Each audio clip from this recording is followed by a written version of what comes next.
For today's meta, we have a really cool PDF that co-founder Greg C from Spec Story created, and him and 6 engineers built their product Stoa across over 1,300 captured agent sessions and 4,670 commits over 8 months from September 2025 to May 2026. Almost none of the code was written by hand, and they wrote a book on their 25 patterns in agentic engineering, the field guide. This free 65-page book has 25 rules for building with AI agents, and every pattern is one you'll want to know as an AI builder. So let's get into it. I really like this. It was really well done. This is from Spec Story. We'll shout out the original LinkedIn post that I got in my feed where I read this. And they have really great visualizations like this, like you in a traditional copilot versus vibe coding versus agentic engineering, just to visualize the differences in methodology.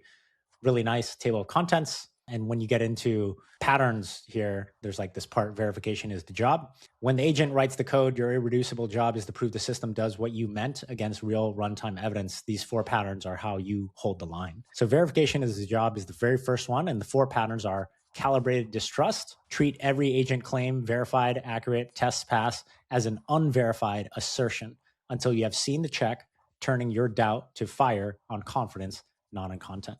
Pattern 2, keep a source of truth outside the agent's reach. Hold at least one ground truth source the agent did not author and cannot write, and check every claim against that, never against another agent output.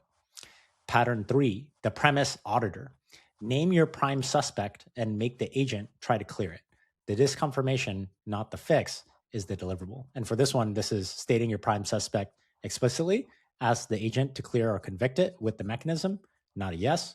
And when choosing between options, ask, should we do X or Y, and reward neither, refusing to pick an option you do not yet understand. And pattern 4 of job verification, the read-only turn. This is a specific move. Commissioning a diagnosis whose entire deliverable is a forensic report under a hard do not edit files fence. So you audit report, you can reopen instead of a diff you have to trust. Jonathan, what do you think from your CTO perspective about maybe to start like holistically here on verification is the job, this statement here, and then the 4 patterns we just named? Yeah, actually this page is what grabbed me when I looked at the PDF. I think this is key number 1 principle I've learned as an engineer in my career, and like, how do you know something actually works? And now that you have agentic tools that can do so much, it really is just the job to like make sure that it actually did what it did. And now you're just steering the agent. I think they're coming from like really similar kind of like engineering philosophy. Verification is everything. I think figuring out how you're going to verify. And for instance, when in our PR lifecycle, we have this process where we like enumerate requirements up front, and then we write tests that are going to validate those requirements. And I see it as like, it's my job by the time I'm reviewing the PR, verify that the tests that we wrote actually fulfill the requirements that we set out. Like, it's my job. I'm the gate.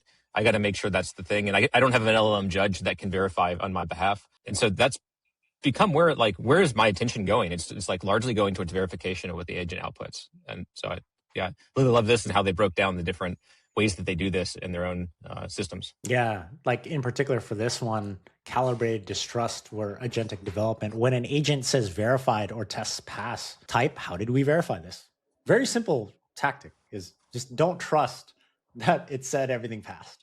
Here is one specific example. In February 2026, an agent says cost, Helicone's reported total cost is accurate. Me, how did we verify this? Agent think block. The user is rightly questioning my claim that Helicone's cost is accurate. I didn't actually verify it. I just assumed it. So they will lie to you. That's the current meta is you got to verify. And actually one of the core principles we have in our company is trust but verify. So for sure, part of the job more than ever, I think, because we could generate so much more than ever across many surface areas. And especially for the people that don't come from traditional engineering backgrounds where this hasn't been really inculcated into your day-to-day execution is to verify and make sure that the system's working as you want it. Really, really focus on verification. Very, very tactically, I guess I'll say is if you're using Claude Code or Codex or anything like that, one of these agents with a harness to do any sort of code generation and build apps or platforms, very easy thing is create a test strategy document that you read as the exit criteria that the agent has to uphold before it exits its autonomous goal loop. Like you feed it a spec, for example, like spec-driven development, but you make sure you read the test strategy and the test matrix of cases that you know to be the exit criteria. You confirm that, and that tells you the system is doing what you want it to do. But you have to like read that up front and make sure the agent is honoring that. Just real quick pro tip.